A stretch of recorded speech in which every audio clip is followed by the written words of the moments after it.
Do you remember the last time you were at a supermarket? I know.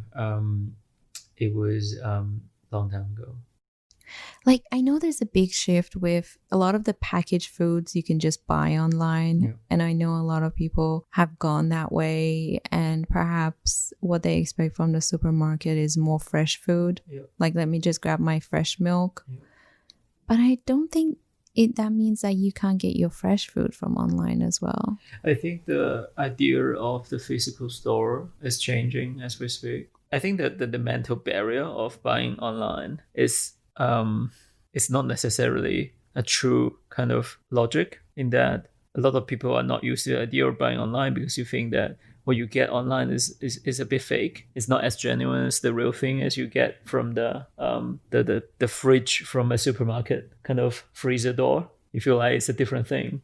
But now you know it's the same bloody thing, because all that the supermarket did was just to take it out from the big fridge and then put it into the small fridge. How do they know? Because people have been fighting for it.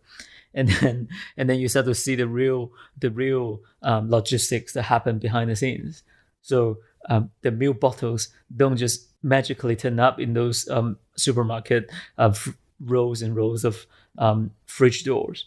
Someone put them in there, and it would be, chances are it would be exactly the same logistic process. Who put those bottles in some delivery truck who just then got delivered to your door? They could just skip that arrangement on the shelf and just come straight to your... Exactly. And if you actually think about it, I think a lot of the supermarkets are charging some money to get those things delivered.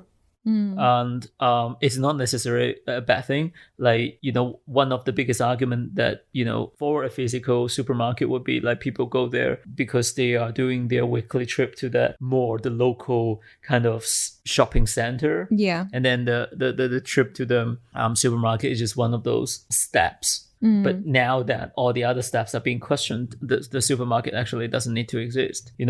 For the people who shops and for the people who delivers, it actually seems to be a better economics happening there if you actually deliver those, to your door, because you don't need to worry about those extra concerns anymore. Yeah, they were saying how much that they have to deal with keeping track of their perishable goods on the shelf. Like even stacking the shelves and keeping track of the... Yeah, how pointless is that? That is now you think so much about work. How useless is that? That labor work could be like put into that last mile delivery that you're talking about. It's absolutely. Like if you're actually considering the geographical challenge of supermarkets, depending on the country, depending on the city or the suburb, you actually think about, I don't know, like there must be some kind of a optimal distance between two shopping malls. And there must be, because they're expecting the consumers to be driving no longer than, I don't know, X amount of minutes before you arrive in one of them.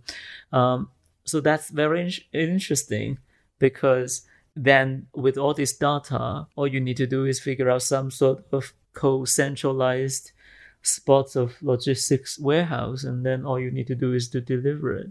Yeah. There was always a charm about going to the supermarket. Yeah. Especially if you wanted to have like the 90s feel, where you would grab a trolley, or when you go to the supermarket for the first time with the person that you just started a relationship with. Yeah. Then it becomes almost like a date. Yeah. But I don't know if that charm exists anymore. Yeah, I think I agree. I think that charm was the occasional exchange of glimpses with your neighbor. I think it was officially written as the unique selling point by one of the analysts that work for Blockbuster, as in arguing what make Blockbuster so unique. And I think a few years later, Netflix took everything over.